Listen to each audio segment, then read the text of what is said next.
fleeing abroad in search of opportunities. We are trapped by the selfish games of political parties.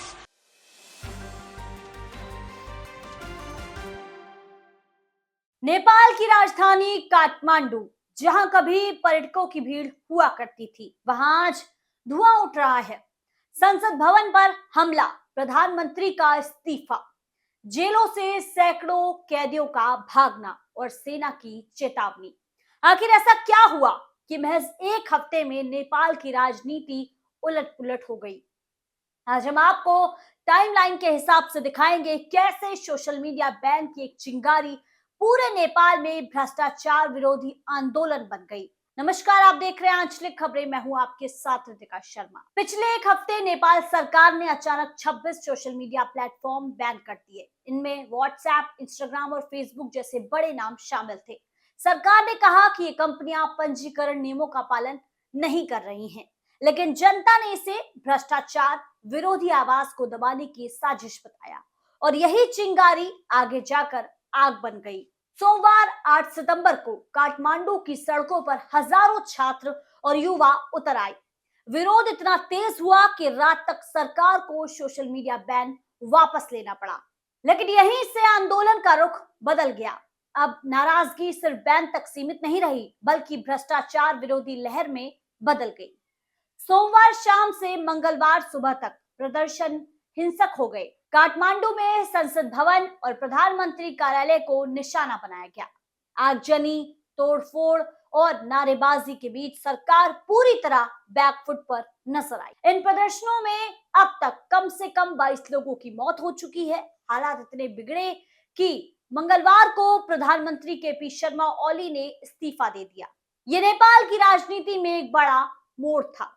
तो दोस्तों, इस आंदोलन के बीच एक और दिलचस्प बात सामने आई है। नेपाल का एक 16 साल का स्कूली लड़का, जिसका 6 महीने पहले का भाषण अब सोशल मीडिया पर जमकर वायरल हो रहा है।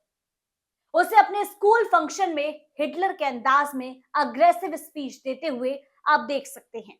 Nepal, our mother, this country gave us birth, nurtured us. But what did it ask in return? Just our honesty, our hard work, our contribution. But what are we doing? We are bounded by the chains of unemployment, fleeing abroad in search of opportunities. We are trapped by the selfish games of political parties. Corruption has woven a web that is extinguishing the light of our futures. आज वही aggression आप नेपाल की सड़कों पर Gen Z में देख सकते हैं। मंगलवार रात को सेना ने बयान जारी किया। कहा गया कि अगर हिंसा और तोड़फोड़ जारी रही तो रात 10 बजे से सेना हालात पर नियंत्रण करने के लिए कदम उठाएगी। सेना ने जनता से सहयोग की अपील भी की। इसी बीच मंगलवार रात 9:44 पर एक और बड़ी घटना हुई। कास्की जिले की जेल से 773 और तुलसीपुर की जेल से 127 कैदी भाग निकले। यानी आंदोलन ने कानून व्यवस्था को पूरी तरह चुनौती दे दी। काठमांडू का अंतर्राष्ट्रीय हवाई अड्डा बंद पड़ा है। संसद भवन और सरकारी दफ्तरों में तोड़फोड़ हुई है। प्रधानमंत्री इस्तीफा दे चुके हैं और सेना किसी भी वक्त सख्त कदम उठा सकती है। नेपाल की जनता, खासतौर पर जेनजी यानी नई पीढ़ी, इस आंदोलन की कमान संभाले हुए है।